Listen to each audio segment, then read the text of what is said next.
إن الحمد لله نحمده ونستعينه ونستغفره ونؤمن به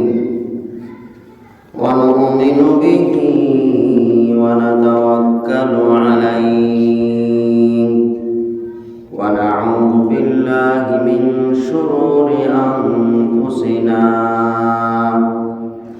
ومن سيئات أعمالنا من يهد الله فهو المهتد ومن يضلل فلن تجد له وليا مرشدا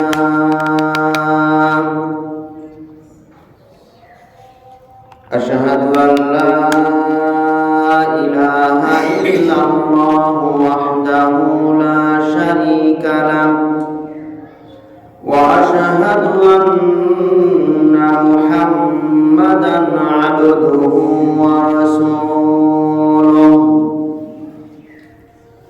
أما بعد فإن خير الحديث كتاب الله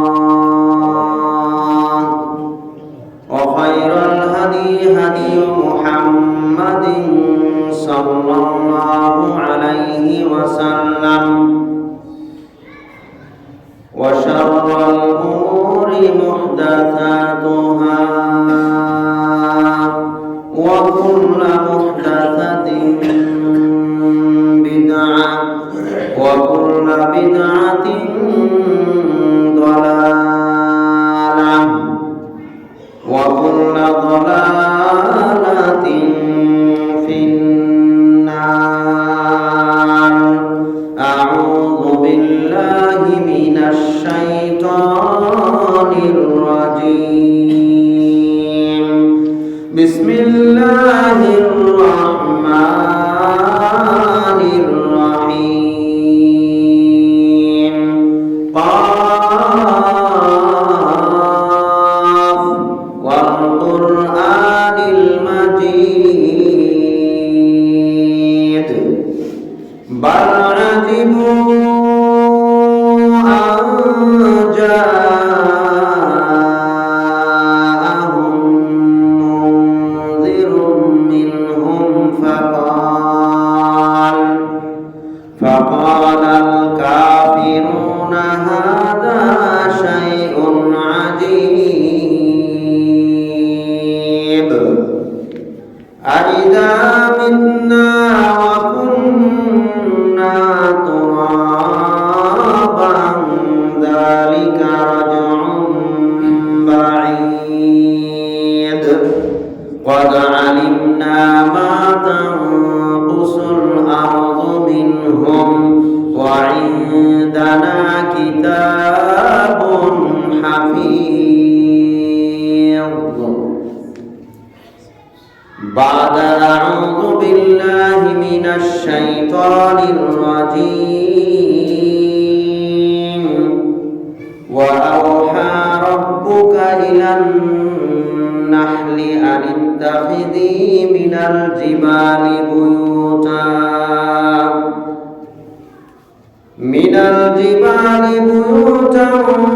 ومن الشجر ومما يعرشون ثم كلي ومن كل الثمرات فاسلكي سبل ربك ذللا يخرج من بطونها شراب مختلف ألوانه فيه شفاء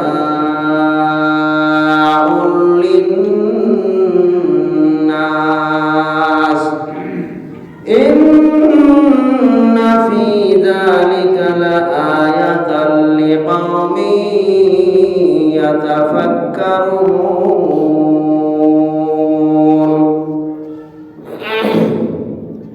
عن عبد الله بن عمر رضي الله عنهما قال قال رسول الله صلى الله عليه وسلم والذي نفس محمد بيده إن مثل المؤمن كمثل النحلة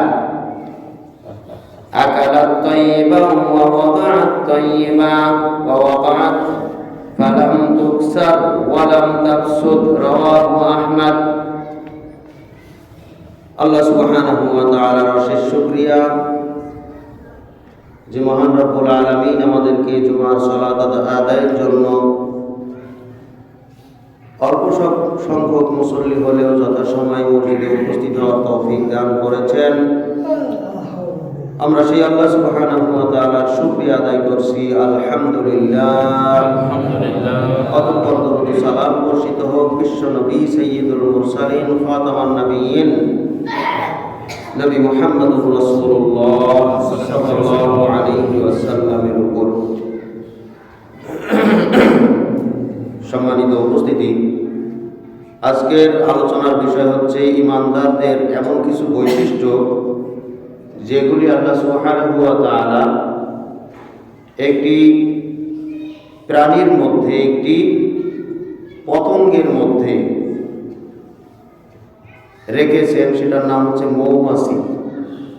মৌমাছিকে আল্লাহ সুবহানাহু ওয়া তাআলা এমন কিছু গুণ দিয়েছেন যেই গুণগুলি ঈমানদারদের ভিতরে থাকা অত্যন্ত জরুরি। সূরা নাহল এর 68 এবং 69 নম্বর আয়াত, সেই সাথে সহিহ আহমদের 6872 নম্বর হাদিস।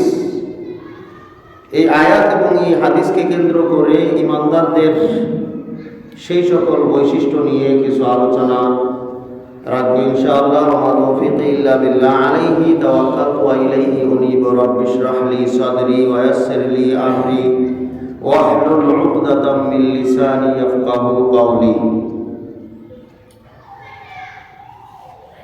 আল্লাহ সুবহানাহু ওয়া তাআলা মৌমাছিকে ওহী করলেন, অর্থাৎ মৌমাছির অন্তরে এমন কিছু নির্দেশনা দিলেন, জ্ঞান দিলেন, যার মাধ্যমে মৌমাছিদেরকে জানিয়ে দিলেন এভাবে, ওয়া আওহা রাব্বুকা ইলান নাহলি, আর তোমার প্রতিপালক মৌমাছিকে আদেশ করলেন, নির্দেশ করলেন, তাদের অন্তরে প্রত্যাদেশ করলেন, আনিত্তাখিযি মিনাল জিবালি বুয়ুতা, তোমরা তোমাদের গৃহ নির্মাণ করো। মৌমাছির গৃহ হচ্ছে মৌচাক। তোমরা তোমাদের গৃহ নির্মাণ করো পাহাড়ে, ওয়ামিনাশ শাজারি, গাছে, ওয়ামিম্মা ইয়ারিশুন, এবং মানুষ যেখানে গৃহ নির্মাণ করে, মানুষের যে ঘর বাড়ি সেখানে। 3 জায়গায় সাধারণত মৌমাছিরা তাদের গৃহ নির্মাণ করে, ঘর নির্মাণ করে। এটা হচ্ছে আল্লাহ তাআলার নির্দেশ মৌমাছির প্রতি। এই জন্য আমরা সাধারণত দেখি পাহাড়ে, জঙ্গলে এবং মানুষের অট্টালিকা বা বাড়িঘরে এমন জায়গায় যেখানে সাধারণত নাগাল পাওয়া যায় না, একটু কষ্ট করে চাক যারা সংগ্রহ করে, মধু যারা সংগ্রহ করে, তাদেরকে একটু কষ্ট করে এই মধুগুলি সংগ্রহ করতে হয়। এমন স্থানে তারা তাদের এই চাকগুলি নির্মাণ করে। এরপরে এই মৌমাছির মাধ্যমে আমরা যেটাকে বল্লা বলি, এটা মূলত নাম হচ্ছে মৌমাছি। এই মৌমাছিকে আল্লাহ তাআলা এমন কিছু গুণ দিয়েছেন যেই গুণের কারণে তারা আমাদেরকে সবচেয়ে যে প্রয়োজনীয় উপকরণটি উপহার দেয় সেটা হচ্ছে মধু। এই মৌমাছিকে মধু উৎপাদনের জন্য আরো আল্লাহ তাআলা নির্দেশ দিচ্ছেন, সুম্মা কুলি, অতঃপর তোমরা খাও, মিন কুল্লি সামারাত, সকল প্রকার ফল ফলাদি থেকে তোমাদের যে অংশ তোমরা সংগ্রহ করবে সেগুলি এটা, এই সমস্ত ফল ফুলে বসে তোমরা আহার করো। ফাসলুকি সুবুলা রাব্বিক, এবং তোমরা তোমাদের প্রতিপালকের পথ নির্দেশনা অনুসরণ করো, যুলুলান, যেটা সহজ ভাবে। এরপরে আল্লাহ তাআলা বলছেন এই মৌমাছির ভিতর থেকে কি বের হয়? ইয়াখরুজু মিন বুতুনিহা শারাবুন, এই মৌমাছির পেট থেকে এমন কিছু পানীয় বের হয়, মধু বের হয়, মুখতালিফুন, বিভিন্ন প্রকার, আলওয়ানু, যার রং, এক এক মধুর এক এক রং, এক এক বর্ণ। সরিষা ফুলের মধুর রং এক বর্ণ, কালো জিরা ফুলের মধু আর এক বর্ণ, সুন্দর ফুলের মধু আর একটু ভিন্ন বর্ণের, কোনোটা একটু সাদা, কোনোটা একটু লালচে, কোনোটা একটু হলুদ বর্ণের।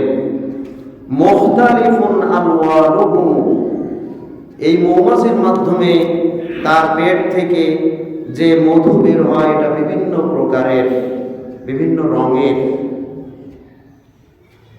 অন্য যত জন্তু, জীব, জানোয়ার, কীট পতঙ্গ, তাদের পেট থেকে বের হয় ময়লা, বর্জ্য, পায়খানা, আর মধুর পেট থেকে, মৌমাছির পেট থেকে বের হয় মধু। সুবহানাল্লাহ, আল্লাহ তাআলা কি নিয়ামত! ফীহি শিফাউল লিন্নাস, এই মধুর মধ্যে রয়েছে মানুষের জন্য আরোগ্য। এই মধু দিয়ে, সরাসরি মধু সেবন করে মানুষ অনেক প্রকার রোগ থেকে মুক্ত হয়। মানুষের আরোগ্য লাভের জন্য যে সকল ঔষধ তৈরি হয়, ঔষধ ফ্যাক্টরিগুলিতে মধু সংগ্রহ করে বহু ঔষধের সাথে, ঔষধের মধ্যে মধু মিশ্রিত করা হয়। এই ঔষধগুলি প্রকৃত কার্যকারী ক্ষমতা বাড়ানোর জন্য মধু মিশ্রিত করা হয়। ফীহি শিফাউল লিন্নাস, এই মধুর মধ্যে রয়েছে মানুষের জন্য আরোগ্য।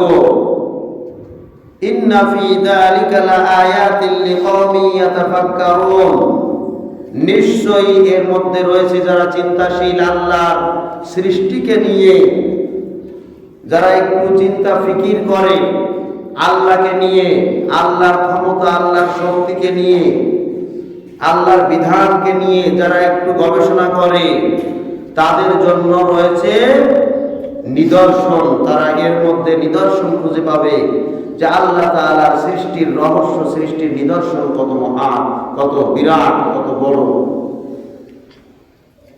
আব্দুল্লাহ ইবনে ওমর রাদিয়াল্লাহু তাআলা আনহু বলেন, রাসূল সাল্লাল্লাহু আলাইহি ওয়াসাল্লাম বলেছেন, ওয়াল্লাযী নাফসু মুহাম্মাদিন বিয়াদিহি, ওই সত্তার শপথ করে বলছি, ওই সত্তার কসম করে বলছি যার হাতে আমার জীবন, অর্থাৎ আমি আল্লাহর কসম করে বলছি, ইন্না মাসালাল মুমিনি কামাসালিন নাহলা, মুমিনদের, সত্যিকার যারা ঈমানদার, তাদের উদাহরণ হচ্ছে মৌমাছির উদাহরণের মতো। মৌমাছিকে আল্লাহ সুবহানাহু ওয়া তাআলা এমন কিছু গুণ, এমন কিছু বৈশিষ্ট্য দিয়েছেন, যেই গুণ, যেই বৈশিষ্ট্য প্রত্যেক ঈমানদারদের মধ্যে থাকা খুবই প্রয়োজন। যাদের মধ্যে এই গুণগুলি রয়েছে তারা সত্যিকার ঈমানদার। যাদের মধ্যে এই গুণগুলি এখনো নিয়ে আসতে পারেনি, এই গুণগুলি তৈরি হয়নি, তারা এখনো ঈমানদার হতে পারেনি। ইন্না মাসালাল মুমিনি কামাসালিন নাহলা, নিশ্চয়ই মুমিনদের উদাহরণ হচ্ছে মৌমাছির মতো। আকালাত তাইয়িবান, মৌমাছির যে সমস্ত গুণ বৈশিষ্ট্য আছে, এই গুণ, এই বৈশিষ্ট্যের মধ্যে এক নাম্বার হচ্ছে তারা পবিত্র জিনিস খায়, তারা পবিত্র জিনিস ভক্ষণ করে। ভালো জায়গায় তারা অবস্থান করে, ভালো জায়গায় বসে, ভালো জিনিস খায়, হালাল জিনিস খায়, পবিত্র জিনিস খায়। দুই নাম্বার হচ্ছে তারা ভালো জায়গায় ঘোরে, ভালো জায়গায় বসে। ফালাম তুকসার, ওয়ালাম তাফসদ, এবং তাদের মধ্যে কোনো ভাঙন সৃষ্টি হয় না এবং ফিতনা ফাসাদ সৃষ্টি হয় না। মৌমাছি সকলেই একতাবদ্ধভাবে দলবদ্ধভাবে জীবনযাপন করে। মৌমাছি শত শত হাজার হাজার মৌমাছি সুন্দরভাবে একত্রিতভাবে তারা দলবদ্ধভাবে খাবার সংগ্রহ করে, দলবদ্ধভাবে ঝাঁকে ঝাঁকে চলাচল করে, একত্রিতভাবে একই ঘরে তাদের যে চাক, তাদের যে বাসস্থান, সেখানে বসবাস করে। আবার কোনো শত্রু মোকাবেলা করলে, শত্রু তাদের ক্ষতি করার চেষ্টা করলে একই সাথে মোকাবেলা করে প্রতিহত করে। অর্থাৎ তাদের মধ্যে ভাঙন সৃষ্টি হয় না, তাদের মধ্যে ফিতনা ফাসাদ সৃষ্টি হয় না। ঈমানদারদের বৈশিষ্ট্য, ঈমানদারদের উদাহরণ হচ্ছে এমন। এই গুণগুলি থাকবে ঈমানদারদের মধ্যে। এরা খাদ্য খাবে হালাল খাদ্য, এরা বসবে উঠবে ফিরবে ভালো জায়গায়, এদের বসার স্থান হবে মসজিদে, এদের বসার স্থান হবে কোনো কোরআন হাদিসের আলোচনার অনুষ্ঠানে, এদের বসার স্থান হবে যত ভালো জায়গা আছে সেখানে। রাসূল সাল্লাল্লাহু আলাইহি ওয়াসাল্লাম বলেছেন, সবচাইতে উৎকৃষ্ট জায়গা হচ্ছে মসজিদ। আহাব্বুল বিলাদ ইলাল্লাহি মাসাজিদুহা। এই পৃথিবীতে যত জায়গা আছে, যত স্থান আছে, যত বসার জায়গা আছে, সমস্ত জায়গার মধ্যে সবচাইতে উৎকৃষ্ট জায়গার নাম হচ্ছে মসজিদ। ওয়া আফদালুল বিলাদ ইলাল্লাহি আসওয়াকুহা। এই পৃথিবীতে যত জঘন্য, নিকৃষ্ট, খারাপ জায়গা রয়েছে, এই খারাপ জায়গার মধ্যে সবচাইতে নিকৃষ্ট জায়গা হচ্ছে বাজার। যদিও সেটা এসি আর একবারে সুন্দর চাকচিক্যময় বিল্ডিং হোক না কেন, সেটা ঢাকা শহরের যত বড় মার্কেট হোক না কেন, লন্ডনের মার্কেট হোক, আমেরিকার মার্কেট হোক, নিউ ইয়র্কের মার্কেট হোক, দুবাইয়ের মার্কেট হোক, পৃথিবীর সবচেয়ে বড় বড় শহরের বড় বড় রাষ্ট্রের সবচাইতে উন্নত মানের মার্কেট হইলেও আল্লাহর নবী বলছেন, আফদালুল বিলাদ ইলাল্লাহি আসওয়াকুহা। এই পৃথিবীতে সবচাইতে নিকৃষ্ট, খারাপ, জঘন্য জায়গা হচ্ছে বাজার। কারণ বাজারে গেলে মানুষের মধ্যে ফিতনা ফাসাদ তৈরি হয়, বাজারে গেলে মানুষের মধ্যে বিপর্যয় নেমে আসে, বাজারে গেলে মানুষে বসে একে অপরের গীবত করে, বাজারে গেলে মানুষ মানুষের পিছনে নিন্দা করে, সমালোচনা করে।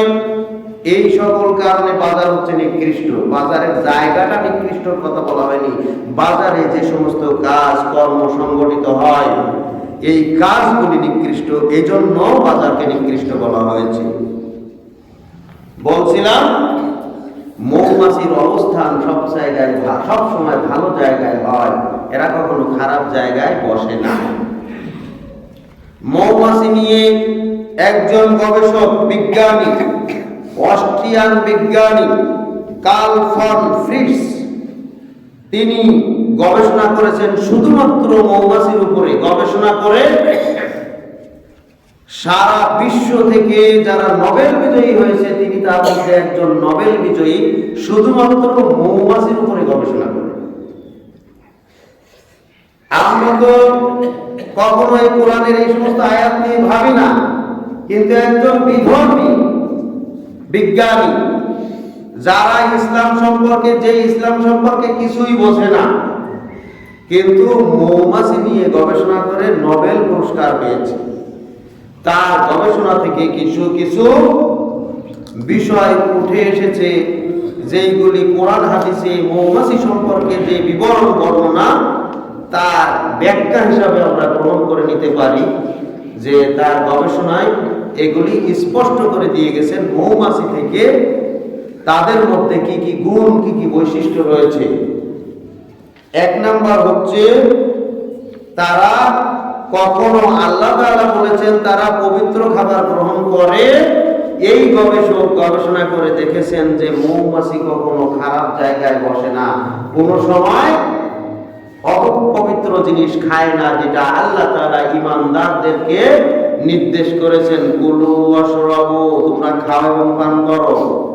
কুলু মিম্মা ফিল আরদি হালালান তাইয়্যিবা, আল্লাহ তাআলা বলছেন এই তোমাদের জন্য যে রিজিক দেওয়া হয়েছে, এই রিজিক থেকে যেগুলি বৈধ এবং পবিত্র, যেগুলি হালাল এবং উৎকৃষ্ট, তোমরা সেগুলি খাও। কুলু মিন তাইয়্যিবাতি মা রাযাকনাকুম, আমি তোমাদেরকে যে রিজিক দান করেছি তার থেকে উৎকৃষ্ট পবিত্র যে খাবার, সেইগুলি তোমরা খাও। এগুলি আল্লাহ তাআলার নির্দেশ ঈমানদারদের উপরে। আর এইগুলি বাস্তবতায় প্রয়োগ করে মৌমাছি। মৌমাছি কখনো হারাম খাবার খায় না, মৌমাছি কখনো পচা খাবার খায় না, মৌমাছি কখনো ক্ষতিকর কোনো খাবার খায় না। মৌমাছি খায় সবচেয়ে উৎকৃষ্ট খাবার, যেগুলি বিভিন্ন ফল ফুলের থেকে সংগ্রহ করে। গবেষক, এই বিজ্ঞানী তার গবেষণায় পরবর্তী পয়েন্ট বের করেছেন, মৌমাছিরা হচ্ছে দায়িত্ববান কর্মী, খুবই দায়িত্বশীল। যেই দায়িত্ব আল্লাহ তাআলা তার বান্দাদেরকে দিয়েছেন, বান্দাদের উপরে যে দায়িত্ব অর্পণ করা হয়েছে, এই দায়িত্ব যারা পালন করে না তাদেরকে মৌমাছি থেকে শিক্ষা নেওয়ার ব্যাপারে, মৌমাছি থেকে শিক্ষা নেওয়ার জন্যই মূলত আল্লাহ তাআলার এই আয়াত এবং রাসূল সাল্লাল্লাহু আলাইহি ওয়াসাল্লামের হাদিস। মৌমাছিরা খুবই দায়িত্ববান কর্মী, খুব দায়িত্ব পালনে সচেতন। তারা অত্যন্ত দক্ষতার সাথে তাদের কাজগুলি খুব সুন্দরভাবে পালন করে। তারা খুব কর্মঠ এবং পরিশ্রমী, অনেক পরিশ্রম করে তাদের কাজগুলি সম্পন্ন করে।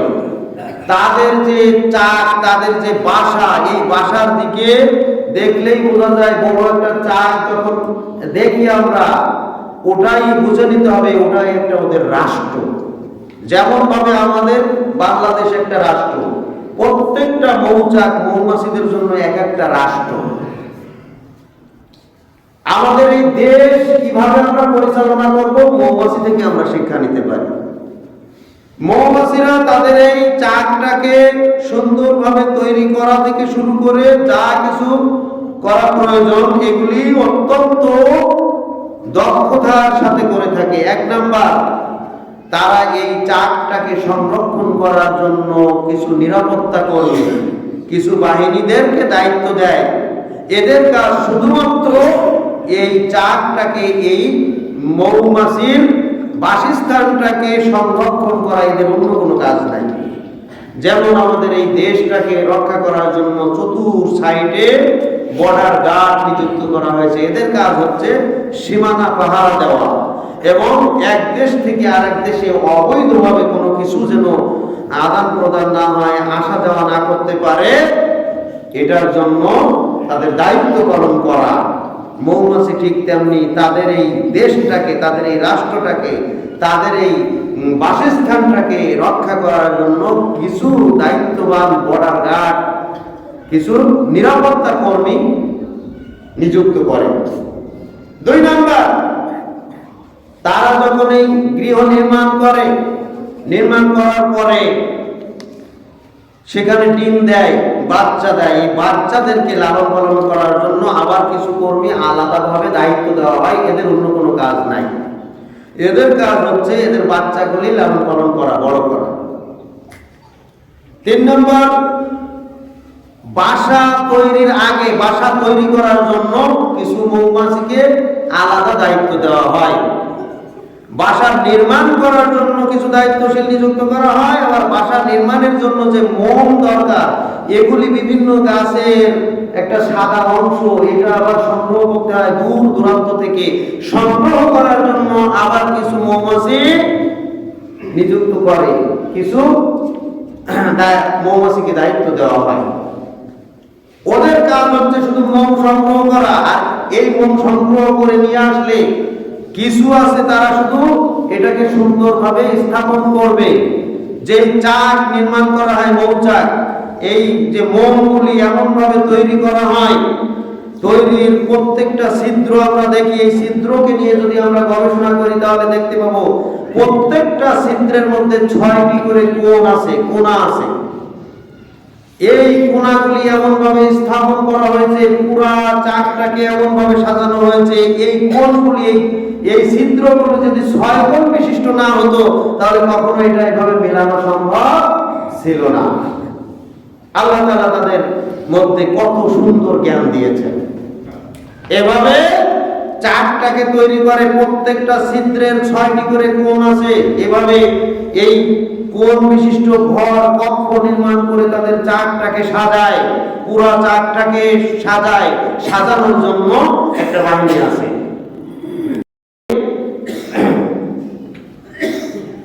এভাবে দায়িত্ব দিয়ে তাদেরকে দায়িত্ব দেয়। এখান থেকে এরপরে মৌমাছিগুলো যখন মধু সংগ্রহ করে তখনও কিছু মৌমাছি এখানে অবস্থান করে, কিছু দূরে চলে যায়, কিছু রাস্তায় থাকে, কিছু ফুলের মধ্যে থাকে। সব একসাথে চাক থেকে বের হয় না, সবাই একসাথে কাজ করে না, দলবদ্ধভাবে পর্যায়ক্রমে তারা মধু সংগ্রহ করে।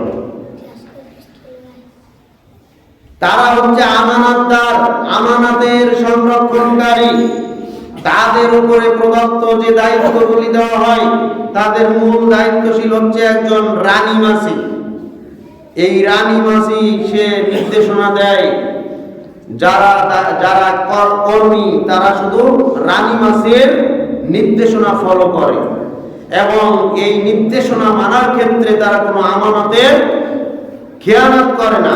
যাকে যেভাবে যে দায়িত্ব দেওয়া হয় পরিপূর্ণভাবে সেই দায়িত্ব পালন করে। যাকে যে দায়িত্বে রাখা হয়েছে এই দায়িত্বের বাইরে তারা অন্য কোনো কিছু করে না।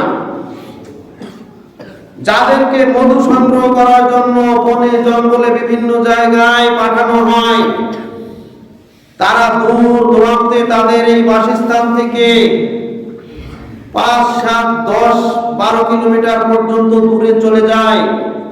বনে জঙ্গলে এত দূরে চলে যায়, এই ছোট্ট প্রাণী, ছোট্ট মৌমাছি এত দূরে চলে যায়, তারপরে আবার তারা তাদের গন্তব্যে ফিরে আসতে পারে। এভাবেই তারা মধু সংগ্রহ করে। তাদের কিছু বৈশিষ্ট্য রয়েছে, এগুলি সবই বিজ্ঞানীর গবেষণা মতে বলছে। মানুষের মতো একে অপরকে তারা চিনতে পারে, তারা পরস্পরকে চিনতে পারে। মানুষ যেমন একজন আরেকজনকে চিনতে পারে, মৌমাছিও তেমন এক মৌমাছি আর একজনকে চিনতে পারে। তারপরে এক স্থান থেকে আর এক স্থান চিনতে পারে। এই জন্যই তারা এই এত দূরে যাওয়ার পরেও সুন্দরভাবে চিনিয়ে তাদের বাসায় চলে আসে। প্রতি সেকেন্ডে 200 বার তারা পাখা ঝাপটায়। তাদের যে পাখা আছে এই পাখা এত বেগে এটা উঁচু নিচু করে, 1 সেকেন্ডে 200 বার। এই জন্য আমরা শুধু গুনগুন আওয়াজ শুনি, এটা চোখে দেখা সম্ভব না। 1 সেকেন্ডে যদি 200 বার হয় তাহলে কত দ্রুত এটা ওঠানামা করে, যার কারণে আমরা শুধু গুনগুন আওয়াজ শুনি। ঘন্টায় 30 থেকে 35 কিলোমিটার বেগে তারা ছুটতে পারে। কোনো বাগানের সন্ধান পেলে, কোনো বাগানে যদি কোনো নতুন ফুলের সন্ধান পায় তাহলে সেখানে তারা যায়, যে এবার ওই বাগানের চতুর্দিক থেকে তারা আসা যাওয়া করে। কয়েকবার আসা যাওয়া করে দেখে যে সবচাইতে সহজ পথ কোনটা। সবচাইতে সহজ পথের সন্ধান যখন পায় তখন এবার দলবদ্ধভাবে সেই পথ দিয়ে পর্যায়ক্রমে তারা এই জঙ্গলে অবস্থান করে, এই বাগানে অবস্থান করে মধু সংগ্রহ করে। সুবহানাল্লাহ। আছে গন্ধ নেওয়ার রিসেপ্টর, 170টি পর্যন্ত গন্ধ তারা আলাদা করতে পারে। গন্ধ শুকে শুকে তারা প্রত্যেকটা বস্তু আলাদা করতে পারে এবং তাদের নাকে এতই পাওয়া যে গন্ধ শুকে শুকে তারা তাদের গন্তব্যে ফিরে আসে। এইভাবেই এই দায়িত্বগুলি, এই ক্ষমতার বলে এই দায়িত্বগুলি পালন করে পরিপূর্ণ আমানতদারিতার সাথে। এবং এই দায়িত্ব পালন করার ক্ষেত্রে তারা সামান্যতম ত্রুটি করে না,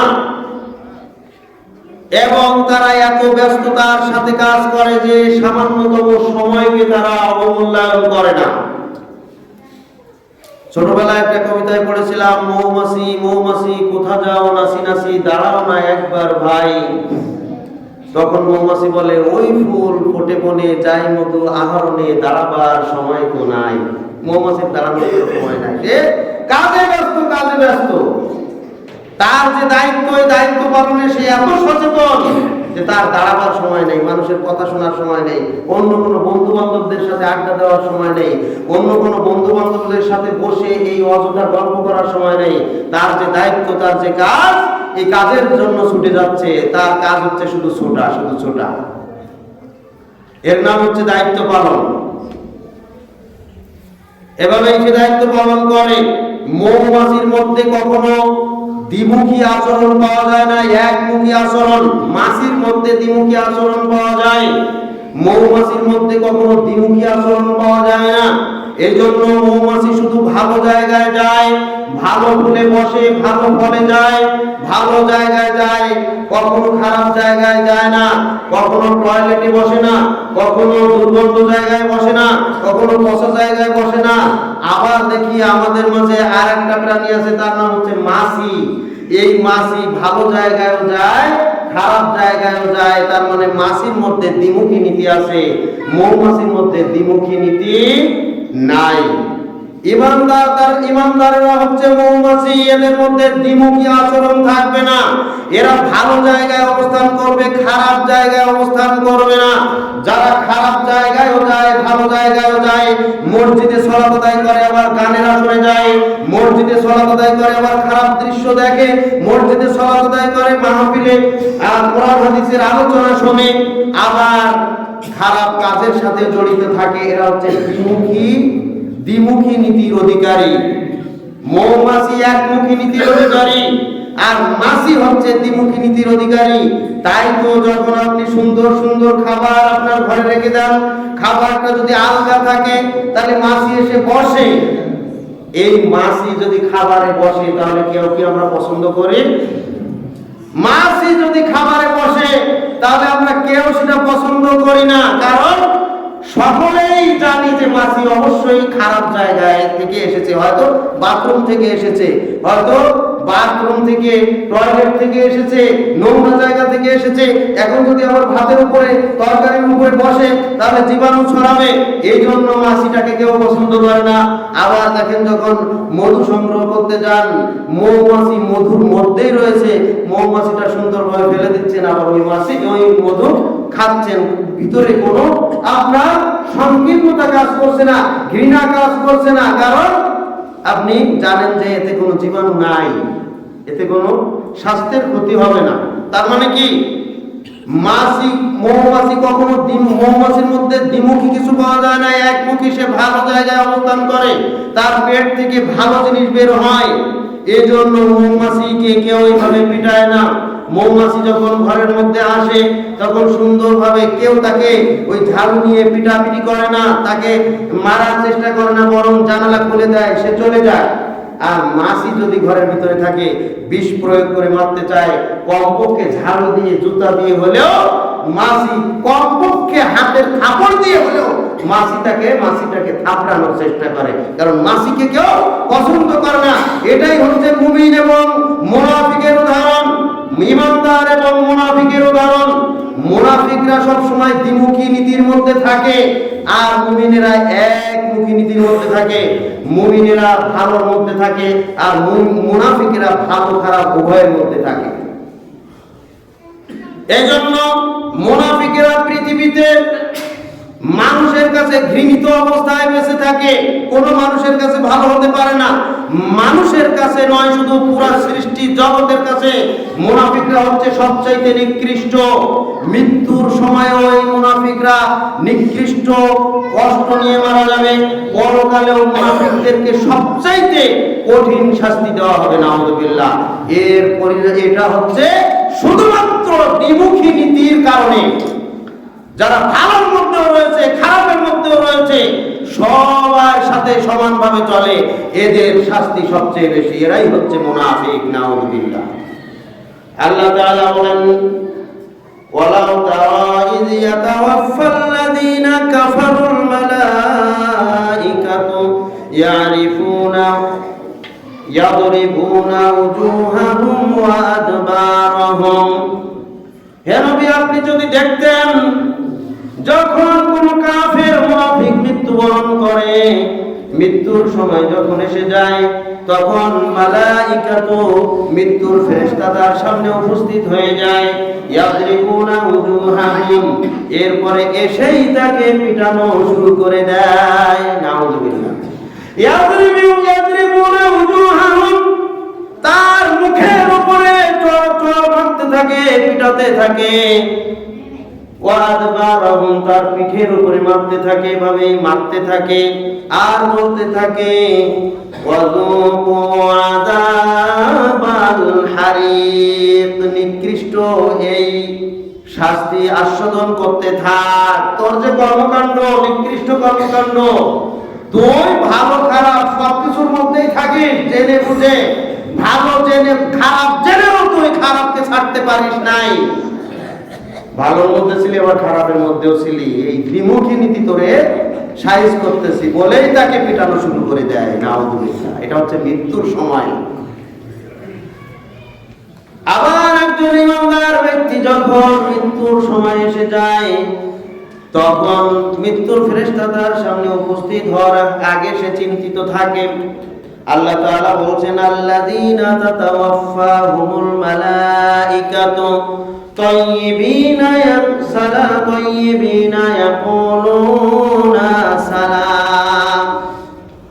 একজন ইমানদার ব্যক্তি, পবিত্র ব্যক্তির মৃত্যুর সময় যখন এসে যায়, মৃত্যুর ফেরেশতা যখন তার সামনে এসে উপস্থিত হয়, মৃত্যুর ফেরেশতা তার সামনে আসার আগেই সে চিন্তিত থাকে, কিন্তু ফেরেশতা যখন এসে যায়, এসেই তাকে ইয়াকুলুনা সালাম, তাকে বলতে থাকে তোমার জন্য সালাম। সুবহানাল্লাহ।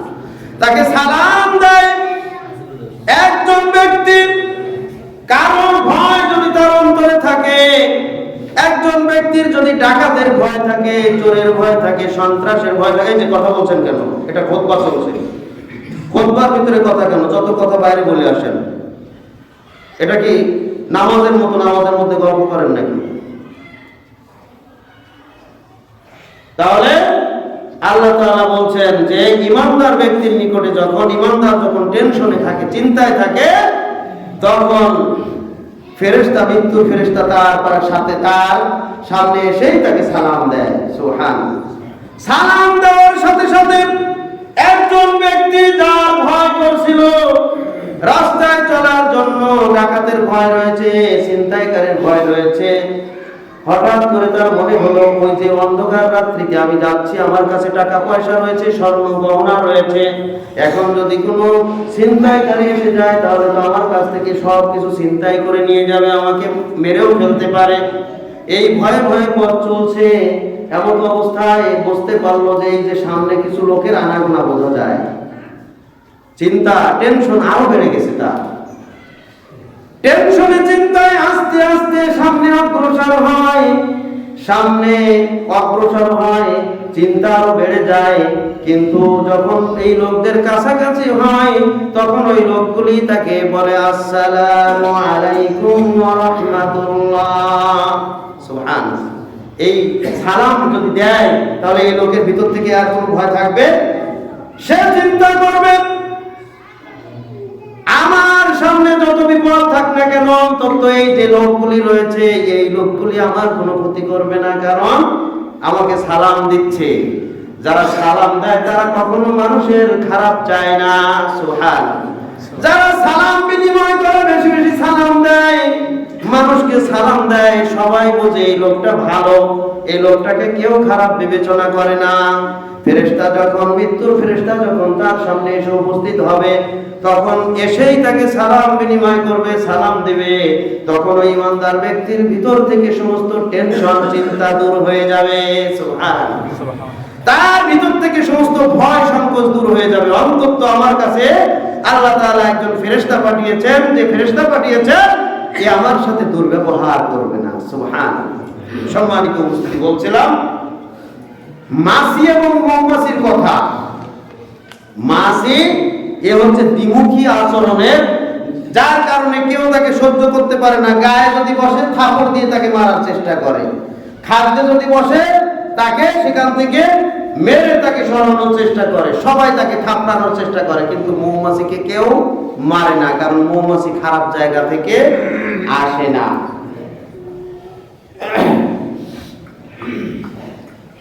এরপরেও যদি কোনো মৌমাছি কখনো কোনো খারাপ জায়গায় বসে, খারাপ ময়লা নোংরা যদি কোনো কিছু থাকে, তাহলে যে মৌচাকের ভিতরে যে বর্ডার গার্ড গুলো নিযুক্ত করা ছিল, এই বর্ডার গার্ড তাকে ভিতরে ঢুকতে দেয় না, কারণ তুই নোংরা জায়গা থেকে এসেছিস।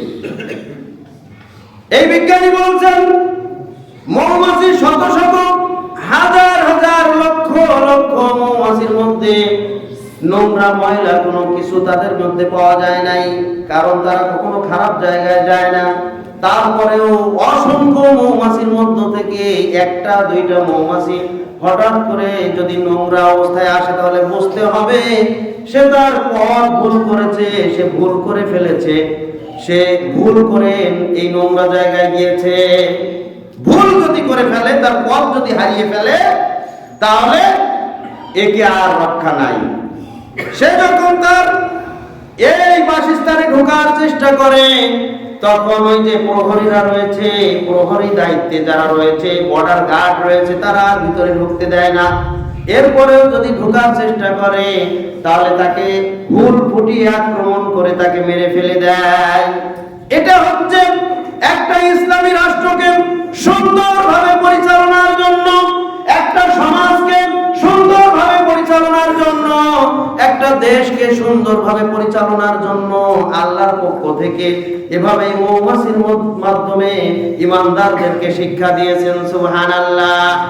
মানুষের মধ্যে যারা এরকম নোংরা খারাপ কাজ করবে, পাপ কাজ করবে, ব্যভিচার করবে, অন্যায় করবে, ঘুষের সাথে জড়িত হবে, সুদের সাথে জড়িত হবে, চুরির সাথে ডাকাতির সাথে জড়িত হবে, তখন তাদেরকে শাস্তির ব্যবস্থা করবেন। এরপরে প্রয়োজনে যাদের অপরাধ বেশি হবে, যাদেরকে হত্যা করার প্রয়োজন হবে, হত্যার বদলে হত্যা। ব্যভিচারের শাস্তি হচ্ছে হত্যা।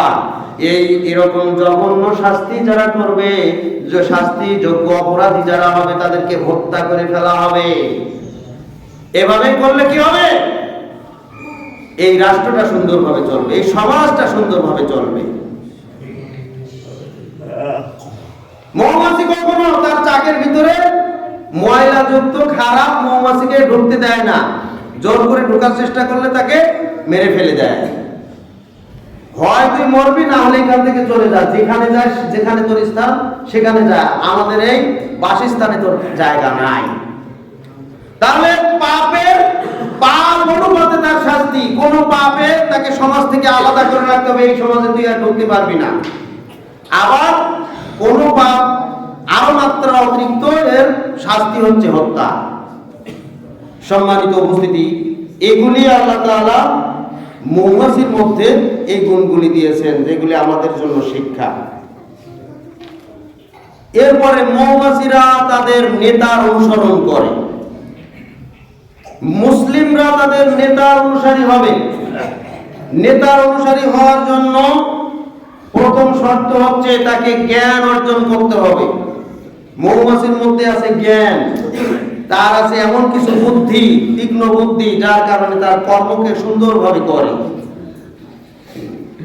যারা নেতার আনুগত্য করতে চায়, তাদের এক নম্বর শর্ত থাকবে তাদের মধ্যে জ্ঞানী হতে হবে, জ্ঞান অর্জন করতে হবে। 2 নম্বর, একসাথে টিম হিসাবে কাজ করতে হবে, বিভিন্ন টিমে ভাগ হয়ে কাজ করতে হবে। 3 নম্বর, কিভাবে আল্লাহর হুকুম মেনে চলতে হয় তা পরিপূর্ণভাবে শিক্ষা লাভ করতে হবে। 4 নম্বর, হারাম থেকে বিরত থাকতে হবে। 5 নম্বর, অত্যন্ত পরিশ্রম এবং দক্ষতার সাথে কর্ম সম্পাদন করতে হবে। 6 নম্বর, পারস্পরিক সম্পর্ক অটুট রাখতে হবে, পরস্পরের মধ্যে বিচ্ছিন্ন হওয়া যাবে না।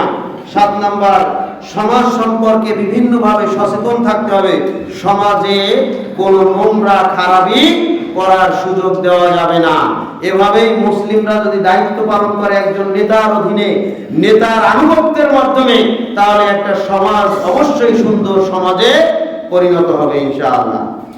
বিশ্বনবী মুহাম্মদুর রাসূলুল্লাহ সাল্লাল্লাহু আলাইহি ওয়াসাল্লাম বলেন, আল জামাআতু রাহমাতুন ওয়াল ফুরকাতু আযাব। জামাতবদ্ধ জীবন হচ্ছে রহমতের, আর বিচ্ছিন্ন জীবন হচ্ছে আযাবের জীবন। সম্মানিত উপস্থিতি,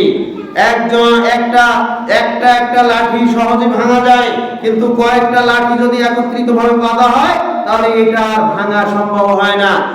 মহিলাদেরকে অনেক স্বামী রয়েছে, তার স্ত্রীকে শাস্তি দেওয়ার জন্য চুল ধরে টান দেয়, চুল ছিঁড়ে নেয়। চুল যদি দুই একটা বা অল্প কিছু টান দেয় তাহলে চুল ছিঁড়ে আসে। যদি সম্পূর্ণ চুল ধরে টান দেয় মাথা চলে আসবে, কিন্তু চুল কি ছিঁড়বে? চুল ছিঁড়বে না। মাথা চলে আসবে কিন্তু চুল ছিঁড়বে না।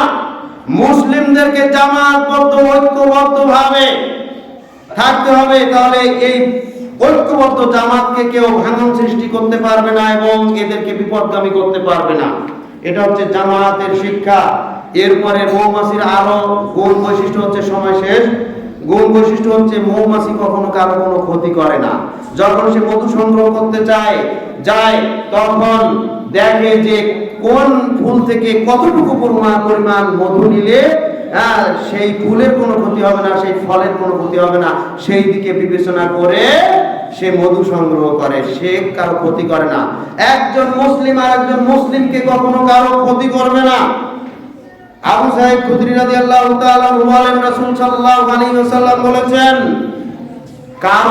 তোমরা কেউ কারো কোনো ক্ষতি করবে না এবং কারো মাধ্যমে কারো ক্ষতি করার সুযোগও দেবে না। কেউ কারো কোনো ক্ষতি করবে না, কারো মাধ্যমে কারো ক্ষতি করার সুযোগও দিবে না। সম্মানিত উপস্থিতি, মানুষ কখন ক্ষতিগ্রস্ত হয়, মানুষ কখন বিপর্যয়ের সম্মুখীন হয়, মানুষ কখন বেশি বিপদের সম্মুখীন হয়, যখন বিপর্যয় ছড়িয়ে পড়ে। বিপর্যয় যখন ছড়িয়ে পড়ে, যারা বিপদগামী লোক তারা একত্রিতভাবে, যারা অন্যায়ের সাথে অপকর্মের সাথে লিপ্ত আছে, নেশার জগতে আছে, ছিনতাইয়ের জগতে আছে, তারা যে কয়জন কাজ করে তারা সংঘবদ্ধভাবে কাজ করে, এজন্য তারা সাকসেসফুল হয়। পুরা এলাকায় আপনি জরিপ চালান, দেখেন যে খারাপ মানুষ কয়জন আছে, কিন্তু তারা একত্রিতভাবে আছে, তারা জীবন পর্যন্ত দিয়ে দেয় কিন্তু বিচ্ছিন্ন হয় না। যখনই বিচ্ছিন্ন হয় তখনই শেষ হয়ে যায়। একত্রিতভাবে করে, এই জন্য খারাপটাকেও তারা সহজে প্রতিষ্ঠা করতে পারে। আর আমরা শত শত হাজার হাজার মুসলিমরা বিচ্ছিন্ন থাকার কারণে আমরা সমাজে ন্যায় প্রতিষ্ঠা করতে পারি না। কখন সমাজ বিশৃঙ্খল হয়? যখন এই মানুষ একত্রিত হতে পারে না এবং ভালো মানুষেরা যখন অন্যায়ের বিরুদ্ধে রুখতে পারে না, অন্যায়কে প্রতিহত করতে পারে না, তখনই সমাজ বিশৃঙ্খল সমাজে পরিণত হয়। আল্লাহ সুবহানাহু ওয়া তাআলা এই যে আজকের আয়াত এবং হাদিস উপস্থাপন করলাম, আরো ব্যাখ্যা করার প্রয়োজন ছিল, সময় শেষ। আমাদেরকে সত্যিকার ইমানদার মুমিনের যে বৈশিষ্ট্য গুণ অর্জন করা দরকার, সেই গুণগুলি অর্জন করার তৌফিক আল্লাহ তাআলা আমাদেরকে দান করুন। ওয়া আখিরু দাওয়ানা আলহামদুলিল্লাহি রাব্বিল আলামিন। বারাকাল্লাহু লানা ওয়া লাকুম ফিল কুরআনিল আযীম ওয়া নাফা'না ওয়া ইয়্যাকুম বিল আয়াতি ওয়াজ যিকরিল হাকীম।